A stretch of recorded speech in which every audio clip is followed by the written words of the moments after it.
Welcome into this edition of the Golf Channel podcast with Rex and Lav. Justin Rose is a winner for the first time in 4 years at the AT&T Pebble Beach Pro-Am. We discuss the future of that event at Pebble Beach. Plus, all the stars are gathered in Phoenix, not for the Super Bowl. Okay, probably for the Super Bowl, but also the Waste Management Phoenix Open. We'll get into all that, plus the other happenings in the week in the world of golf. Rex, it definitely does not look like you are in Phoenix as was previously planned. Do you care to share why that's the case? Flight got canceled. Too expensive. No, the rooms were too expensive. The flight wasn't too expensive. The rooms, apparently, when our boss found out, were $1,500 a night. No, $1,800 a night. I heard it was 19, 18 or $1,900 somewhere. I mean, when you're that seems like a misprint, does it not? Like you think it's 150 or 190. What's $100? Yeah. I do two things. I don't think we can say the game's name. I don't think we can do that. I'm not going to go down that. Oh, because it's on a competing network. That's right. That's number one, and I don't want it.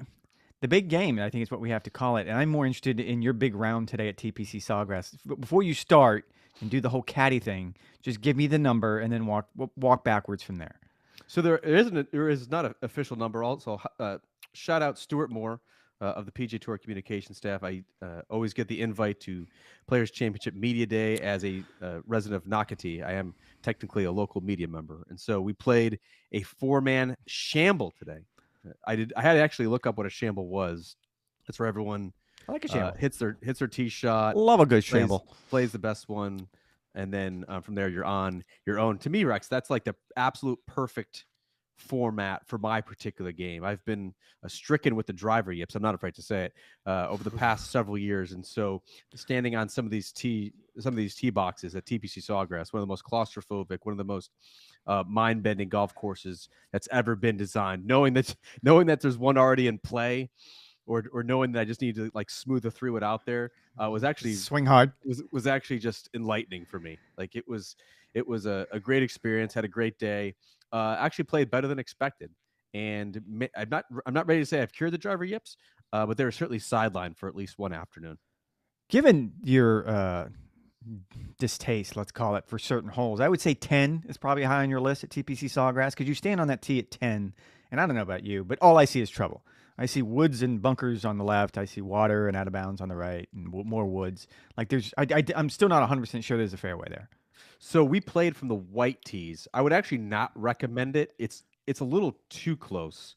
And so I was hitting lots of 3 woods, lots of 5 woods, just to avoid running into bunkers or other hazards. Like 14 is a good example of this, where we were up so far. It was like a 360-yard hole where I smashed what I thought was a great drive, like literally flew it into the water.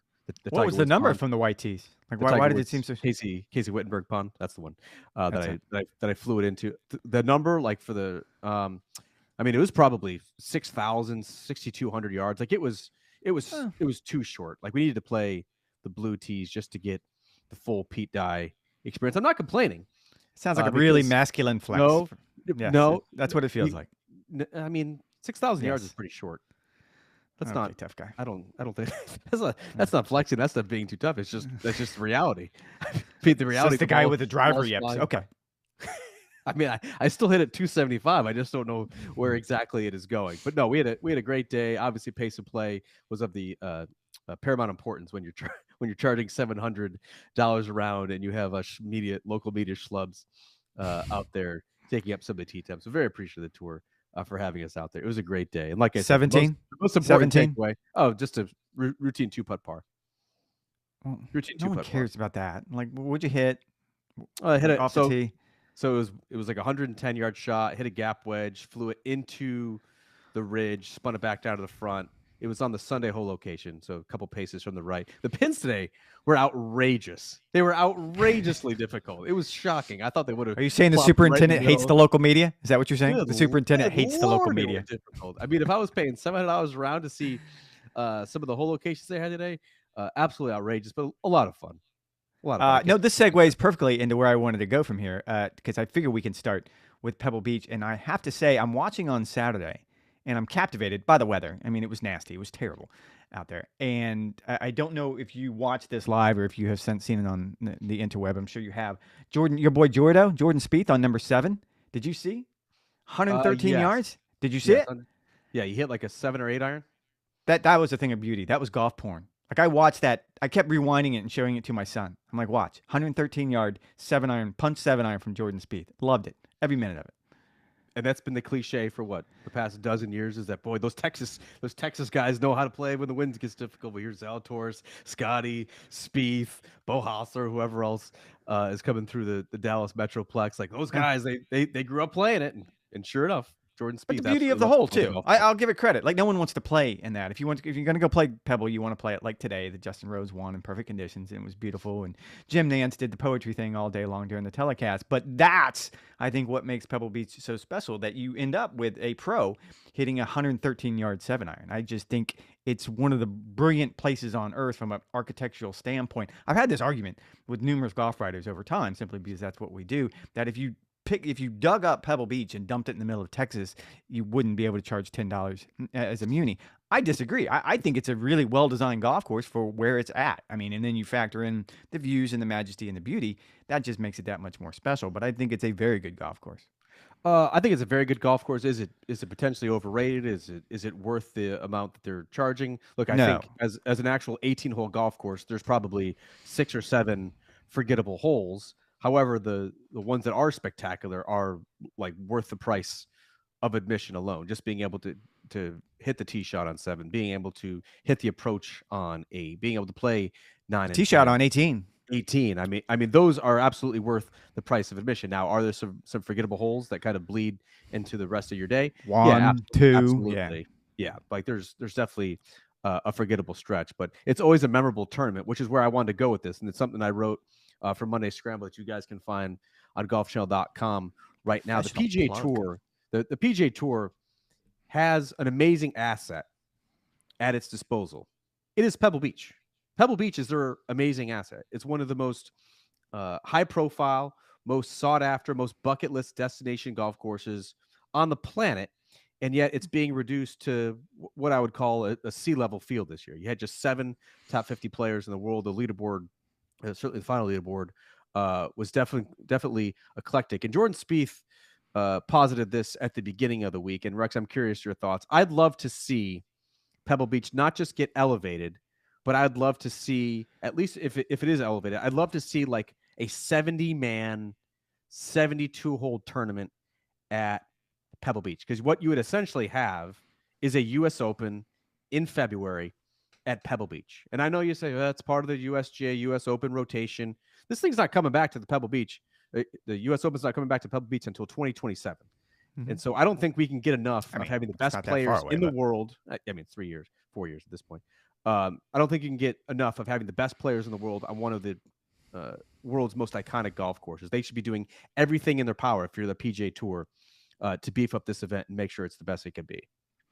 I don't disagree with you. And look, Pebble Beach is a treasure, and it might be overrated. I mean, that's an entirely different conversation. In this week's field, it's beyond bad. I mean, but Jordan Spieth was really it, right? I mean, they kind of got lucky, in my opinion, with Justin Rose as a winner, and it turned out to be a really good story.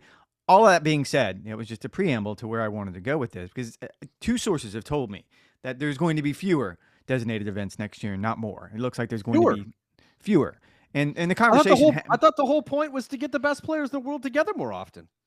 But I think what we're running into, and so the number I was told is you'd end up with 8, where you have 12 now, the 3 others that you have to factor in, and then the majors, and then the players, that adds up to the 20. That's too much. That's too much for the top players. Too much. Well, you can keep raising your voice. A 20 tournament schedule is too much. Well, you're assuming that that's it. I mean, John Rahm's probably the perfect example here, right? Like, John Rahm's not going to not go play in Spain. He's not going to play not play in Dubai. He's certainly going to play the Ryder Cup. So once you start adding all these others on, now you're looking at 25, 26, 27 events. And yeah, for top players, that's probably more than what they want to play. And I think we're going to end up with a really, really good taste of why that is by the time we get to Wells Fargo. because by all accounts, most top players want out of Wells Fargo. And this has nothing to do with Quail Hollow. It's a great venue. It's always been a great tournament. It's Great been a major must play. championship prep. Yeah. Yeah, it's been a must play for a long time since really it landed on the schedule. Johnny Harris, who's sort of the benefactor there at Quail Hollow, has done a very good job of creating his own little Augusta National, and that's what he wanted to do. The problem here, just timing. If you look at the Dallas guys, all those guys that live in Dallas, Jordan, Scotty Scheffler, Will Zalatoris, keep going down the list. If they play all of the events that they want to and they have to, and you're talking about the PGA Championship, you're talking about Wells Fargo, you're talking about Memorial, and then you factor in those guys also want to play the Nelson and they want to play Colonial. So now all of a sudden you're looking at 5 or 6 weeks in a row. They're not going to do that. I mean, they're going to take their lumps. They're going to tell the tour, go ahead and take whatever you want out of my PIP money because I'm not playing 5 or 6 weeks in a row. So as a result of this, by all indications, they are going to trim the number of designated events because I think they do.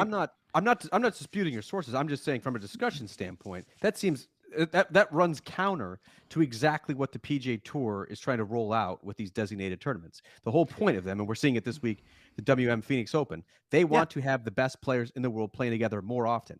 What you're saying is they're going to be playing together less often. Looks like next year. That's a problem. I don't know if it's a problem, but they have to reach some sort of balance here, right? Because what you end up with is a situation where, okay, they can say there's 12 designated events and you have to play in all of them. Well, if they don't fit into player schedule, they don't fit into player schedule. And this year is kind of a get out of jail free card for the PGA Tour. Because keep in mind, by and large, all of these increased purses, the tab's being paid by the tour. They're subsidizing these increased purses. Wells Fargo is not paying an extra, I don't know, let's call it $8-9 million to be a designated event this year. It's kind of a proof of concept that they're going after here. And they want to be able to show all the sponsors that it's worth the elevated price tag to get the designated field. $12 million more, right? The normal purse is what, $8 or $9 million? And now have you watch it. I mean, you watch it. You start talking about TV money, comes factoring into it and presenting sponsors and everything else sometimes. However, yes, by and large, it's whatever the difference is in purse.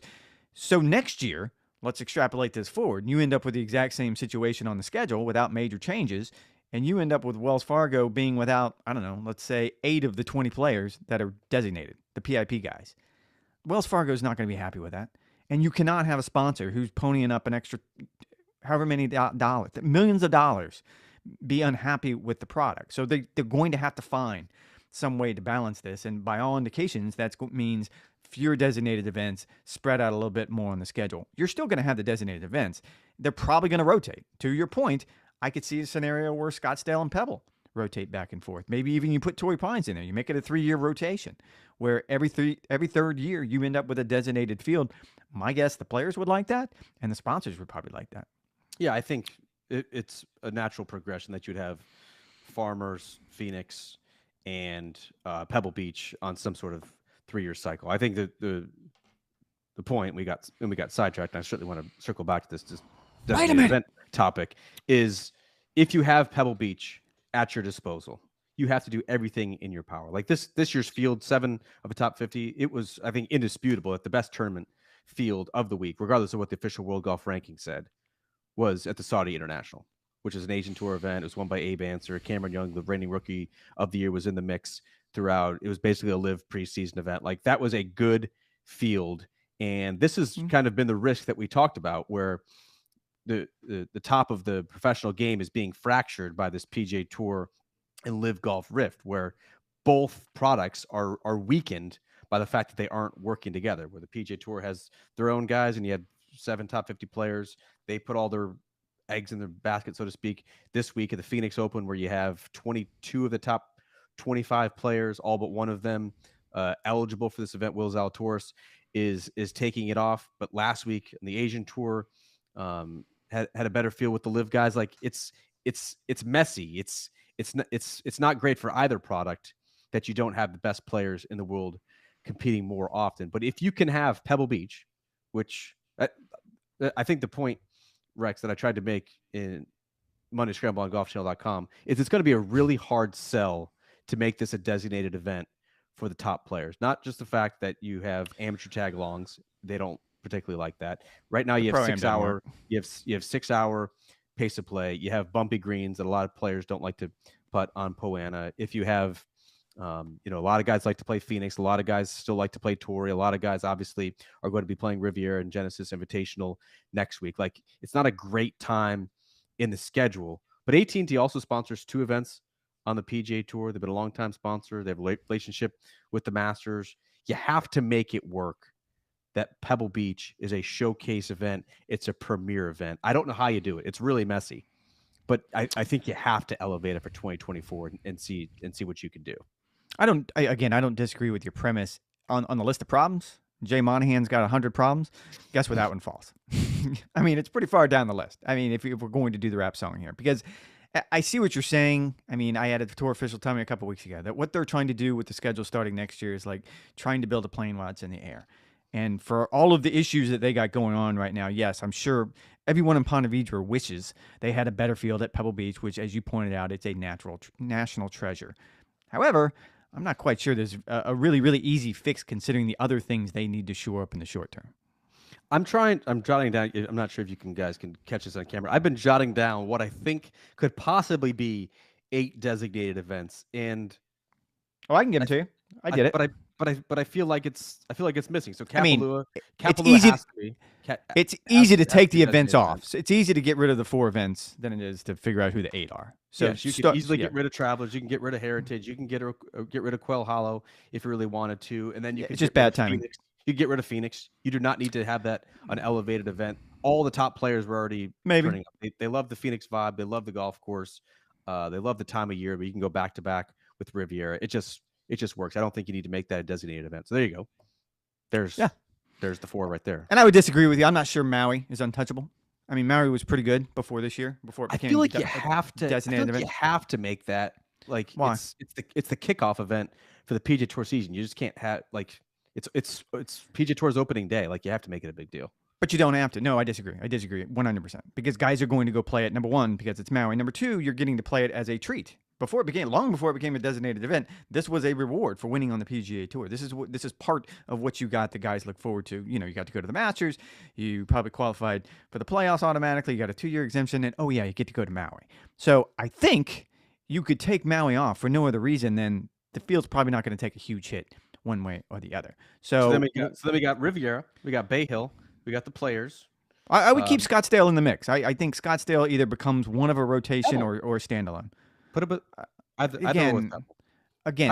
You keep leaning into Pebble, and the Pro-Am's an issue. It's not the issue, but it's a issue, and I don't think they're going to get rid of the Pro-Am for that. There's a reason why that works. I understand that. They did get rid of it during COVID, and the tournament went off just fine. I understand it is the lifeblood of the event, what's been known for the past 50, 60, 70 years, however long it has been. However, if they're just going to elevate the tournament once every 3 years, I think that would be a pretty good trade-off to be able to get the great field that you want during the elevated year, and then you can return to the Pro-Am 2 of those other 3 years that they're not elevated. I think that's potentially the workaround. What I also don't know is, like, do you keep the 3 golf courses in the rotation? Do you just have it at Pebble? That's something to figure out. You wouldn't have to if you didn't have the amateurs. You wouldn't need a 3-course rotation if you didn't have the amateurs. Like I would do all 72. I would do all. And you're talking about although Monterey Peninsula is very, very good. Don't sleep on that. Like, so is Spyglass. Spyglass is the toughest golf course in the rotation. It's all right.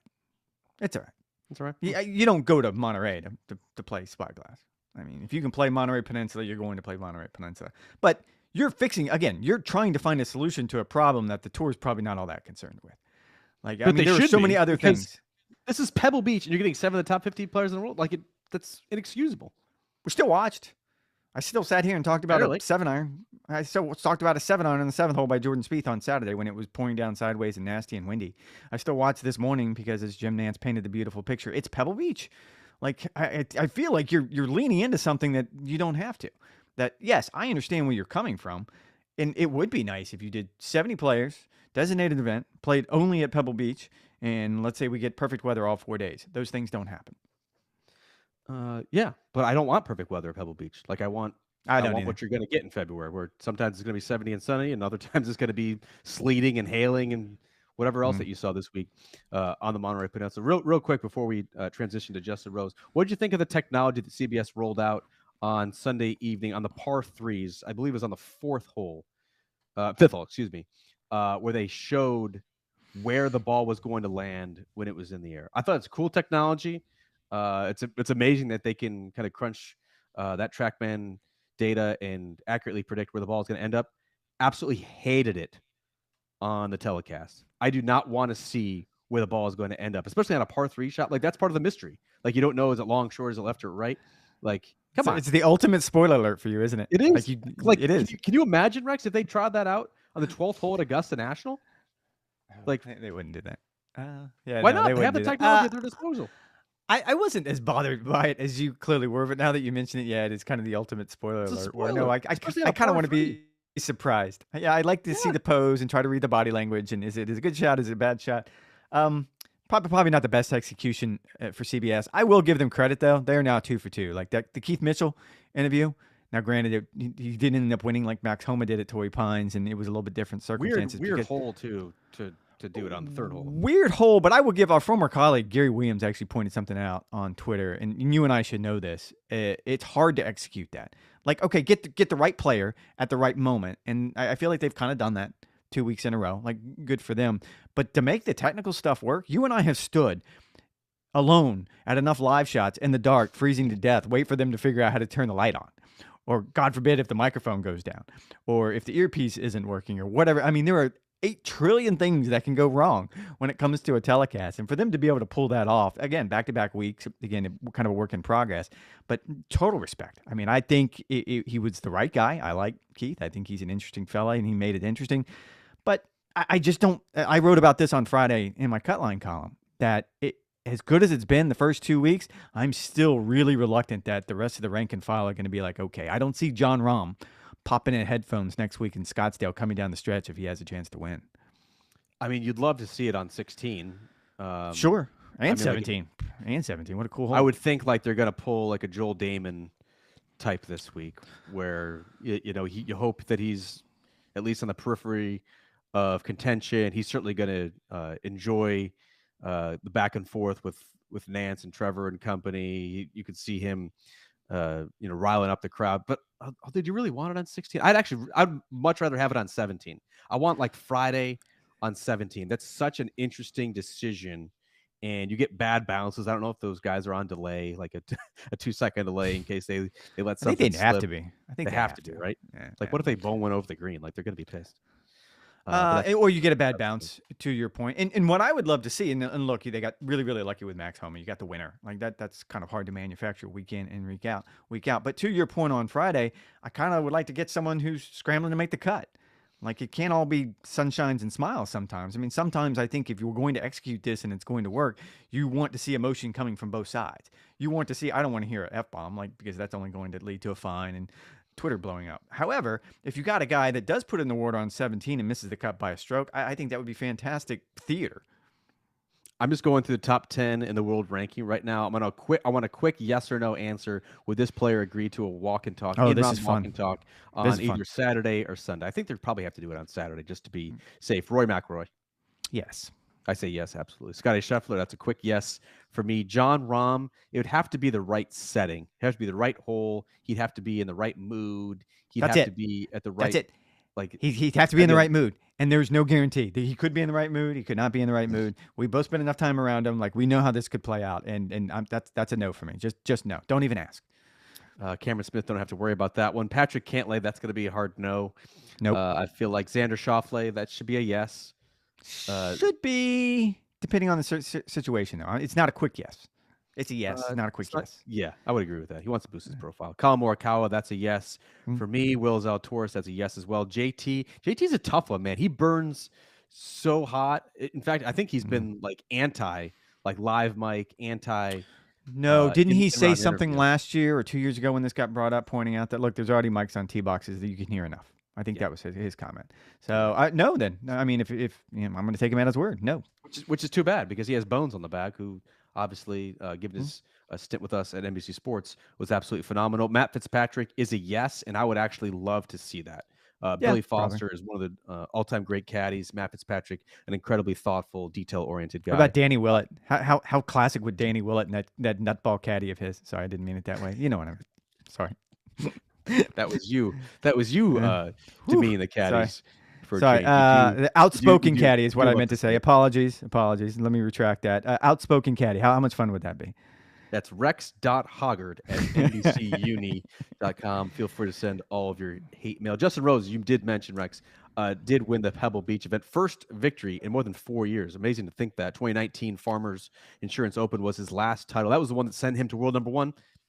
Had won since. Kind of shocking. What do you think it means for Jay Rose at age 42 to get back on the horse?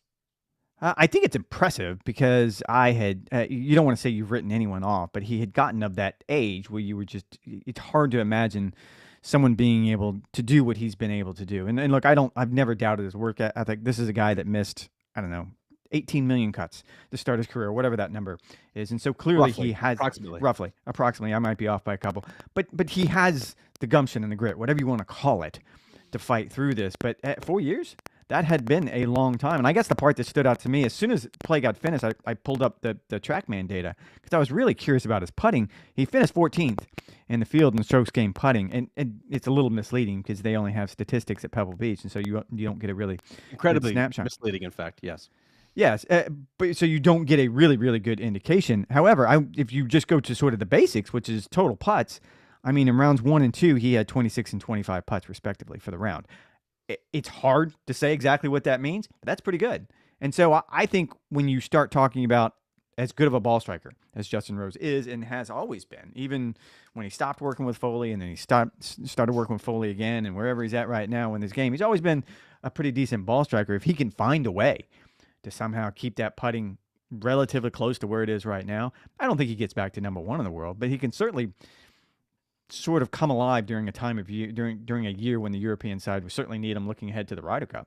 Yeah, he's not going to get back to world number one, but this did move him back inside the top 50 in the world. I believed it moved him all the way up to 35th, according to the latest world rank. And I'm with you. He works now with Mark Blackburn. He's kind of churned through coaches, caddies, clubs over the past 4 years, tinkering, trying to find the answers in the dirt. I give him a lot of credit because you mentioned his age. He's 42 now. He seems of that ilk. He seems of that pedigree where you would almost expect him to go chase a lucrative live offer and just coast to the sunset like Ian Poulter, Sergio Garcia, Lee Westwood have done before him. Instead, he stuck it out with the PGA Tour, and his patience, his faith was rewarded with what is now an 11th PGA Tour title, and this has to be a welcome sight for Luke Donald. I know the arbitration hearing is going on this week in London to determine the fate of the live golfers, but in all likelihood, regardless of what they decide, like I don't think this year's European Ryder Cup team is going to have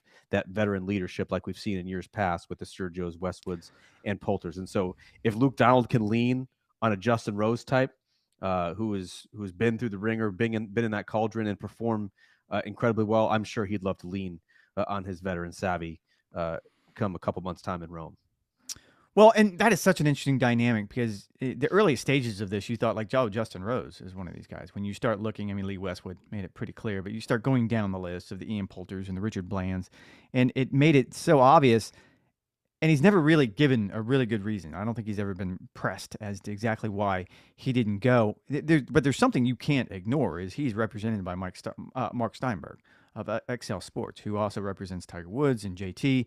No Excel client has gone to live. No Excel clients. And I mean, it's kind of a very interesting dynamic that if you look behind the scenes, and it gets kind of inside baseball, but there's certain groups that did go almost to a man, that they wholesale movement from one tour to the next tour. And then you have this particular group, which has been very, very successful. And probably the closest person that's even been rumored is Patrick Cantlay, right? I mean, that's as close as anyone's even come from XL to even sort of sniff in that direction. So I find it interesting, the mindset of either the players, and I don't know how closely aligned they are with Mark and XL on that front. Yeah, that is interesting. It almost seems like it's a mandate from the top down, whether it's Steinberg, whether it's Tiger, like they all seem to be united in their front to be pro PGA Tour for better. Did you see who's 49th in the world right now? I did not. Please fill us in. Dustin Johnson, which means next week, what happens? He's tumbling out. First time, and I just saw it on Twitter, Nosferatu did it, I don't know, but it's first time in a decade or however long that he's been dominating the world. To your point, though, going back to the Saudi International, going to their opener in Mexico just a few weeks, talking about Live Golf, it's amazing that you have DJ falling out. Eventually, it seems like Cam Smith is going. DJ could have earned world ranking points this week. Instead, he pulled out with a bad back just a couple hours before the opening round. That is a long flight, Rex, to fly to Saudi Arabia, suffer a back injury in a practice round, unable to tee it up, and then fly back to South Florida. I'm sure he was not. I'm You sure think he he's was in not 35E? He was not seated in 23B. However, that is a very long flight, particularly with a bad back. Like that's the last thing you want to do is then hop on the Coast Atlantic flight once again. No, and I wanted to ask you because it was interesting. Bob Herrig with SI got an extended interview with Phil Mickelson that I thought was pretty interesting. It seemed to me reading another exclusive, another one. It seemed to me that Phil wanted to look ahead. That he's tired of looking back. He's tired of looking back at last year, which wasn't a great year. It almost seemed to me reading that story that he wanted to take the high road, and then for some reason someone handed him his phone and he remembered that, oh yeah, I like to tweet, and that seemed like a year's worth of tweets that he had saved up, that he had just ready in the bag and just started throwing them out there like they were eggs that he was throwing at people that he didn't like. And by and large, they were responses.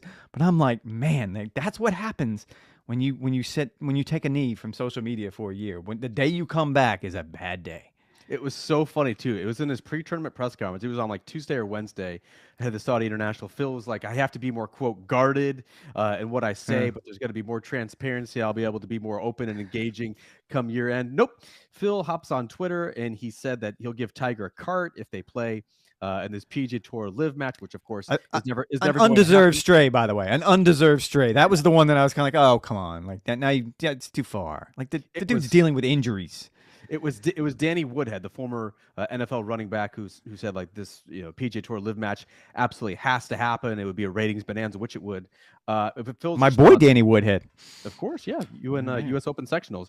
This is a complete quote. It sounds great. This is from Phil, but we would dominate them so soundly, and it would be over so quick that TV would have to fill an hour of dead time. That's why it's not happening at this time. With a shrugging emoji.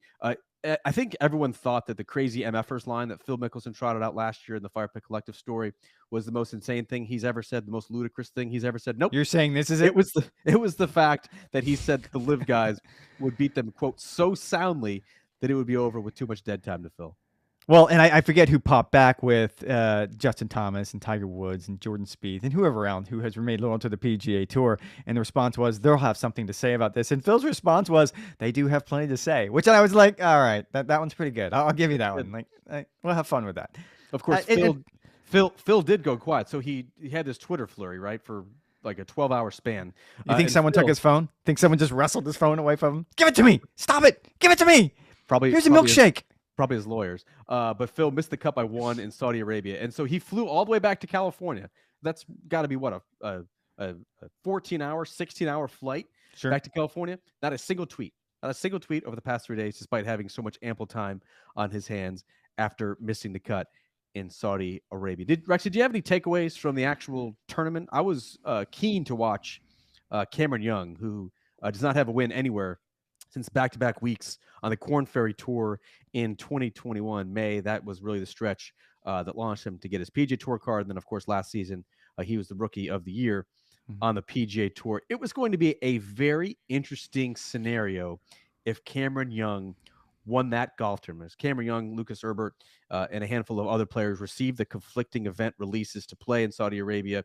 We don't know quite the extent of his Saudi commitment, Rex, but you look at the past champions of this tournament, Dustin Johnson twice, Harold Varner III, and Graham McDowell. What do all three of those players have in common? They join Live. They all eventually join Live, and this year's champion, Abe Answer, of course, defected to Live last summer. It was going to be very interesting. If you're going to ask a question, you're not going to wait for me to answer it. You're just going to plow ahead and answer your own question and keep going? Yes. That's exactly right. I don't actually have a question, but feel free to weigh in. I thought it was going to be very interesting. It didn't end up coming to fruition, but it was interesting nonetheless. No, I didn't spend much time paying attention to the competition. I was curious to see how the likes. You pointed out that Phil Mickelson missed the cut, and so did Brooks Koepka, and so did Cam Smith. Brooks didn't miss the cut. Cam Smith did. I thought Brooks missed the cut. Okay, but I was more thinking along the lines of Cam Smith, and it was part of what I'm wondering now. We just got through saying 20 events is too much for star players, and then they add events, so you're looking at 25 events, and whatever the magic number. Playing in Oman this week. Yeah, whatever the magic number is for players, right? 14 normally is not it. And I think there is going to be a tipping point. And this was, as you pointed out, it's essentially the preseason for Live Golf, which gets started in a few weeks down in Mexico. But for a player like Cam Smith, who did play, I mean, he didn't play a limited schedule when he was on the PGA Tour. He was one of the guys that always played 20, 25 events, whatever the case may be. There is going to be a learning curve for these guys. I truly believe for them to figure out how can I maintain that sort of competitive edge away from golf, because I don't have as much golf to partake in any longer. You don't have as many options. There's options now, thanks to that international series on the Asian Tour and this event. But once you start getting into the season, you're going to have weeks in between tournaments. And I think that's going to be the challenge for a lot of the LIV guys. Yeah, that's a challenge that Tiger Woods has found now, right in his new normal. He's not playing enough to be competitively sharp, but he doesn't want to play too much, and that could potentially break down his body. The LIV guys are finding they're going to have to either pick up tournaments like Brooks playing in Oman this week. I forget what the exact number that he said. Like he has 12 rounds or whatever the case may be before the Masters, and so each round is he's kind of viewing it as a stepping stone. He wants to keep progressing so that by the time the first round of the Masters rolls around in April, he feels all the competitive rust has been knocked off. He feels like he's somewhat progressing, and so I'm not sure what that magic number is, and I'm sure the LIV players will address it with the tour leadership, saying, "Hey, we need X number of tournaments to feel like we are major championship ready and perform the best that we can." What else caught your eye over the past week in the world of golf, Rex? Or what are you most looking forward to seeing this week? It's the first time Rory and Rahm going head-to-head in the calendar year 2023. I'm curious about the waste management. I think it's going to be a fascinating week for a number of reasons. Obviously, we touched on the idea that it's a designated event. It has an unbelievable field, and it's going to be the center of the sports universe. But if we can say big game, we can use, if we can use the other, you don't think so? I mean, I'm talking about Scottsdale. TBC Scottsdale is not. Yes, the greater Phoenix area. I'm talking about all of it. Area. Okay. Yes. I'm talking about all of it, and I don't. Let's call it the big game because I don't want to get a call from a lawyer as well as a angry caddy. Apparently, is that an email? I must have missed that email. Did we not call it the Super Bowl? I remember having this conversation once when I was on air about them wanting us not to use the word. Like I would defer to our friends who know much more about TV than I do. But yes, I think when it's not on our network, and even maybe when it's on NBC, I'm not even quite sure if we're allowed to do it. Google it, find it. Super Bowl TM. Sure. I mean, it could, but it's going to be the center of the sports universe, and it's kind of where the two sides are going to coalesce. But probably the part that I'm looking forward to the most is we got a taste of what these designated events are going to be like in Maui. It was a limited field, so I don't think we got the full happiness of it all. This is going to be interesting because you can put the top players together more often with the hope that, they're going to go head-to-head more often. As we saw over the course of pretty much Tiger and Phil's entire career, it just doesn't happen. So I'm curious if we have, let's say, 20 designated players. These are the players that we want to go head-to-head. And now we have a full field. Do you think it actually plays out like they want it to? I'm curious. Do we get the product that essentially the tour is going to end up paying for? I think it is a little dangerous still having the full field. I don't know. Is it this week? Is it 144? I don't think it's 156, but it's certainly 132. I think. Yeah, it's a shorter field. I can 132. I still think these designated tournaments need to be 70-man fields. Like I think the BMW Championship model is the one that you're most often to get the Roy versus Rahm, the Scotty versus Morikawa. Like you're more likely to get those guys going head to head. You look at the PGA Tour membership, like literally any card carrying member of the PGA Tour, if he gets hot for 72 holes, can win a golf tournament regardless of who is in the field. Like those guys can catch fire. It doesn't really matter who else they're going up against. You need to shorten the odds that the top players, even without their very best stuff, can prevail. And so I still think 132 is a little bit too deep for these. If you look at the history of this tournament, Rex, like you've had really good winners. And so I think that'll continue. I think that's the thing that's working in its favor. But if I'm the PGA Tour, I would still love to see every designated event. I would do 70-man, no cut. Make sure that these are the best of the best. And come Sunday afternoon, those are the guys who are battling out. And I feel like that's where they're heading. Again, the tour is still piecing this together as they're hurtling through the air to a brand new normal. So I think there's a lot of things to change. But whether if that's 70 or 100 players or whatever the case may be, I think the idea is to have a limited field. And 132 is Phoenix. Now, I will say this just in passing, because I think by and large most players understand what they're getting themselves into. And I was at the event for the first time last year, and I'm telling you, it's different, it's enjoyable. I think I said on the podcast that I understand now why that's so special. I understand now why game day works so much, because when you do a show in the middle of that nonsense, there's so much energy. You don't have any choice. You're going to be excited. You don't have to get yourself worked up. All that being said, I wonder how the Patrick Cantlays of the world, and we just mentioned, like, he's not the type of guy that's going to partake in this nonsense. He's not going to take his shirt off on the 16th hole if he makes a birdie putt. That's not going to happen. That's going to be how funny would that be, though? My God, How good would that fantastic. be? But I'm going to be Scotty. curious how this particular tournament lands with those top players. Okay, we have to play these. We have to play this one because it's designated. Cantlay's played it before. He has. He almost won has. last year. He finished second last year. He absolutely has. And maybe all of the top players embrace it for what it is. It's a one-off. This is 1 week out of the year, and other places have tried to replicate it, but you're never going to get to what they have at the Crow's Nest. It's always just a very, very special place, and I really, really wish I was there. Thank you, Mercer. $1,800 a night. I heard your flight was expensive. Apparently. Do you care to weigh in on the cost of your flight and how it was possibly as much money as it was? Because I had to change it, because I booked the flight and then I had to add a flight because I'm going to Connecticut next week to do shows from studio. So it was how much? How much was it all told? Like $2,800 for both flights. Are you piloting the plane? How is it possibly that much? Well, I think it was because pilot experiences. We get to sit in the cockpit. No, because I had booked my original ticket to front Phoenix and then back to Orlando. A good long time ago, months, if not weeks, weeks, if not months. But then by the time I got around to getting the request to have to go to Connecticut on Monday morning after, what just happened on Sunday in Scottsdale? So now everything's a little bit more expensive, right? Maybe a lot more expensive. So the Super Bowl just made everything more expensive. Apparently a lot more. This is the exact reason why, as I texted you, this is the exact reason why the PGA Tour needs to have its biggest party opposite the Super Bowl TM bye week. That way you don't. I don't think that helps. I don't think that helps. Have the crush.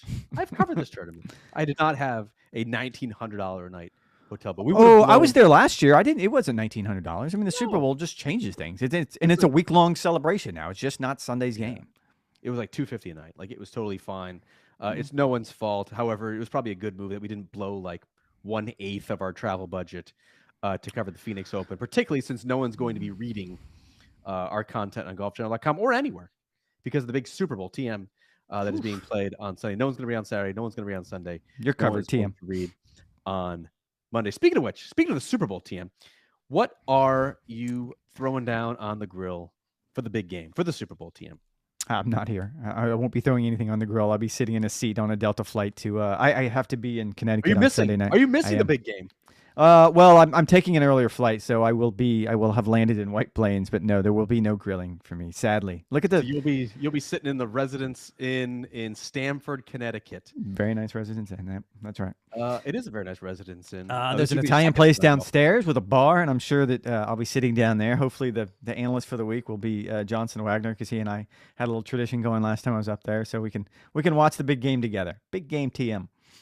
Johnson Wagner, up and coming analyst, and I like him. Delicious, I think Johnson's doing a good job. Fantastic mustache, best mustache on television. Rex, we're still debating what we're going to be doing for our Super Bowl party. Is everything done? Are you? It looked like the picture you sent me the other day that the backyard, I don't know, bonanza, let's call it, is completed. we are essentially done. There's one more beam to put in, but it really is kind of after the fact. I have built approximately 37 pieces of patio furniture. Only like half of them turned out to be defective, and so I've developed carpal tunnel in my wrist. I'm no longer speaking to my wife, but yes, the outdoor kitchen is essentially done. Might be tweaking a few things here or there, but it is real. It is spectacular. I'm thinking next week. I'm traveling to the Genesis Invitational on Tuesday, so I'm thinking the week after Riviera, I'll be firing up. We just upgraded our internet connection to make sure that we have strong enough Wi-Fi outside to support it. But coming in 2 weeks, we will have a Golf Channel podcast with Rex and Lav from the Outdoor Kitchen. Folks, if you have any ideas for SpawnCon, hit us up. That's right. It is a very good idea. Well, hope you guys enjoy not just the WM Phoenix Open, but also enjoy the big game, the Super Bowl, the TM. best party on earth on Sunday. We'll talk to you guys next week. Enjoy the week.